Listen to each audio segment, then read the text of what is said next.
mama see her gon' show me if she ain't better. Show us the movie, show what the vibes is. We in a function.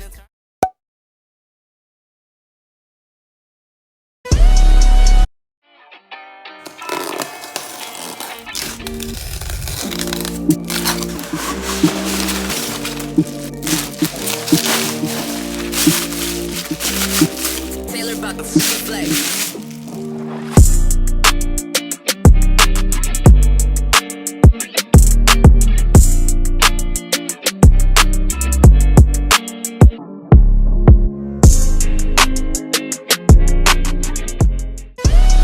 So one thing that has always bothered me about the WRX ever since the day that I lowered this thing was the uneven camber in the rear end. So on the driver's side, you guys can see that there's this much amount of tilt. So observe this one right here. And then we get to the other side. You guys probably can't tell on camera, but this one has way less camber compared to the other side. As you guys can tell with the clearance on top, it doesn't sink in as much as the other side. You guys can probably see it better from this angle, but here's the rear end on the driver's side. And then here is the rear end on the passenger side. As you can tell, this one does not pull in as much as the other side. So the conclusion that I came up with this was that the OEM rear upper control arms were actually the problem for pulling in way too much on this side. That's actually why on the driver's side, I don't know if you guys noticed this about my car, but this part of my car sits way lower compared to the other side of my car because it cambers in so much compared to the passenger side. Now, I didn't want to buy any upper control arms to fix this because I don't really run any big camber, to be honest, and I knew that if I got upper control arms for the rear end, that it would just be to correct the camber so that they can match equally. And I just felt like it was just too much for the buck, but I took the opportunity to might as well just go buy the rear upper control arms just so that we can fix the alignment for the Subi. So we picked up a brand new set of Cusco upper control arms for the rear end of the WRX, and I'm just telling you guys, I'm super excited. I know it's a pain in the butt to install these. I've actually installed a set on the rear end of an 8.6 before, and no, it's not going to be a breeze to install on the WRX as well. But honestly, we got to get these in the car, so we're going to get right into it. But before we do, I also ordered these the other day. These are like 5mm spacers that we can slide onto the adapters. If we want to go a little bit more so that we can air out a little bit lower, we probably might tilt it just a little bit, probably like this side, but on the other side, or if not, a little bit more. And then we're going to add this 5mm plate onto the 30, so you get 35mm total.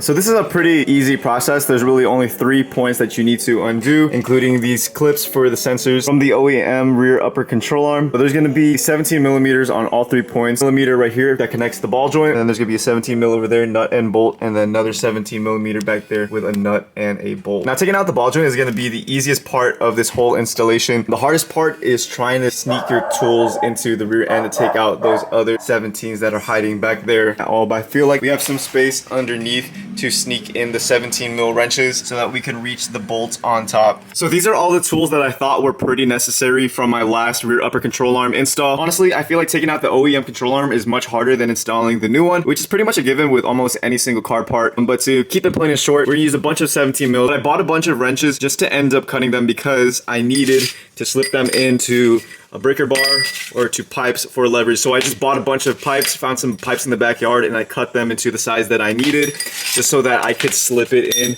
to actually get some leverage, which actually sucks because this is actually a ratcheting wrench. I thought that I might as well just cut it and then weld it back later, just because for the process that we need to do this installation, it requires us to get into really tight spaces, and cutting these tools to make them fit into the slim situational areas, including with these breaker bars, are incredibly useful. And then I also picked up an electric socket ratchet set just because it makes it super convenient, especially when you get up here, because there's going to be some ratcheting stuff and you don't have much range to exactly go up and down. But yeah, 17mm all around, guys. That's just one thing to note with the WRX and the 8.6 FRS BRZ chassis. Now, I was told that for this specific installation with just the rear upper control arms only, that I don't need to have toe arms because you're just pulling in the top, you're not pushing the bottom out. Essentially, you're not pushing out the bottom with the lower control arm for more camber so that it would unalign with the toe arm. Since we're just adjusting the top, we're just basically pulling it in. The only part where it's really going to decimate of where you should have gotten toe arm, it's going to stress out the ball joint on this part backwards since we're going to be pulling it in, but it still shouldn't affect toe, or shouldn't affect toe by that much, to be honest. Maybe down the road we'll get some toe arms when we do get lower control arms for the rear end as well, but for now we're only going to be working with the rear upper control arms with no toe arms, so that's what we're going to leave it to. But yeah, guys, let's go get into the installation.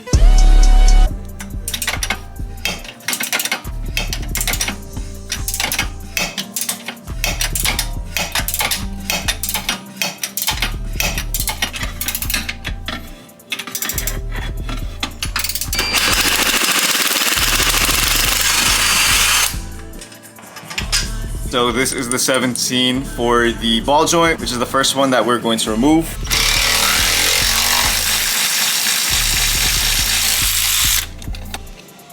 Nut.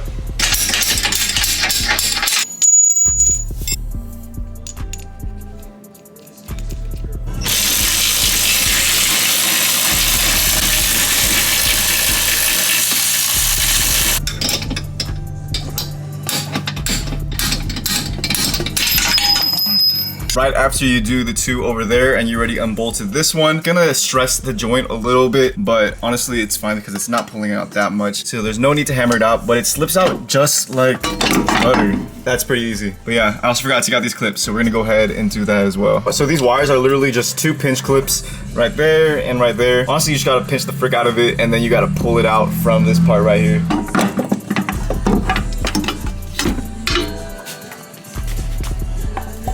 So here we have the Cusco and the OEM upper control arms. They obviously look a little bit different, but they do have the same structure. This one is just gonna be a little bit more lightweight, which is gonna be nice for you weight junkies out there. So it's fully adjustable. You can get a lot of camber negative wise with the Cusco rear upper control arms. All you gotta do is take out these rings right here and let it screw in all the way to the bottom. Again, that's not what we're gonna be doing today. The main goal is just to adjust the camber so that they're even on both sides. Onto the rear.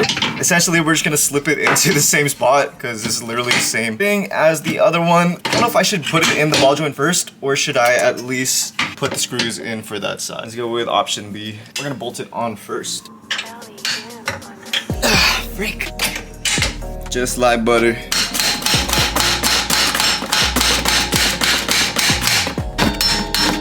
Boom. Alright, so this isn't the max camber adjustment for the uppers, but this is as less camber as you can get with having all the rings still on. And so as you guys can see, we have some Tilty Boy over here. We got some Tilty Boy. Now I just did this for experimental purposes because I don't want to run camber on this wheel setup at least. So we're gonna start now on the other side, and I think it's gonna be a little bit easier when it comes to the forward end of the bolt on the back side. But over here, it's gonna be a little bit harder. You have the sway bar blocking the way. Same side as the other side. I feel like this side is just a little bit harder because you have this huge chunk over here blocking your way. So it's kind of hard to get the leverage bar or your breaker bar into that side for the wrench to reach in. Nonetheless, we got all the tools necessary to remove the OEM upper control arm. So let's just go get down into it.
There we have it, guys. We finally installed the rear upper control arms from Cusco for the WRX. And as you guys can tell, there's definitely no stance out here in the back. The main reason that I got these rear upper control arms was not to stance out the car right now, but was just to make the camber equal. Because as I mentioned in the beginning of the video, on the driver's side with the OEM rear upper control arms, it was way cambered in compared to the other side where it kind of sat like this, where it was a little bit more flush.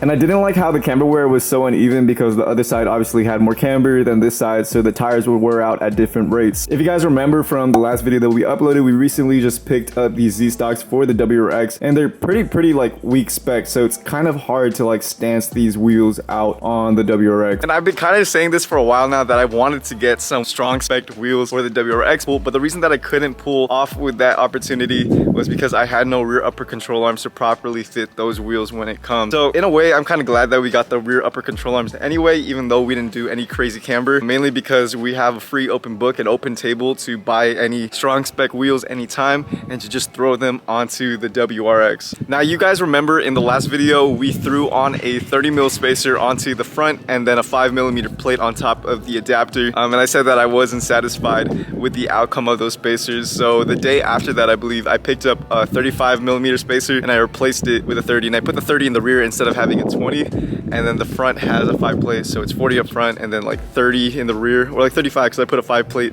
on there now as well. This is how tight the freaking fitment is, guys. Look at that. I shaved the fenders for it to like sit perfectly and like roll down perfectly. Can't even slip like a paper inside. It kind of scares me because I don't want to damage the quarter panel at the end of the day. A lot of people say that installing the rear upper control arms on this car is really hard, but to be honest, I found it to be pretty easy when you have the right tools. I kind of think that it's harder to install on like the smaller chassis like the 86s and the BRZs, just because the wheel well is like super like tight compared to the WRX. There's not as much like free wrenching space to move your hands, so it hurts like a lot. I don't know if you guys remember in the other video that we did, that we uploaded the other week, we got these front bezels to replace the other bezel that I lost on the WRX. But when you go to the other side, you guys can probably see that we're missing this side all over again. So yeah, no, I just got home this morning and then I looked at my car and I was like, huh, it's gone. Honestly, I immediately ordered a new set to put on the WRX. I ordered one that's kind of better looking. It's like gloss black and it looks way better than the one that we just put onto the WRX. For sure, this time I'm definitely gonna zip tie it onto the car so that we don't lose it, because this is probably one of the most annoying things that have ever happened to me. This happened the second time already. The first time was with the OEM one and the second time was with the fog light turn signal delete one. And now we're going in for a third time of putting a third different bezel onto the Subi. So kind of sucks. What do you guys think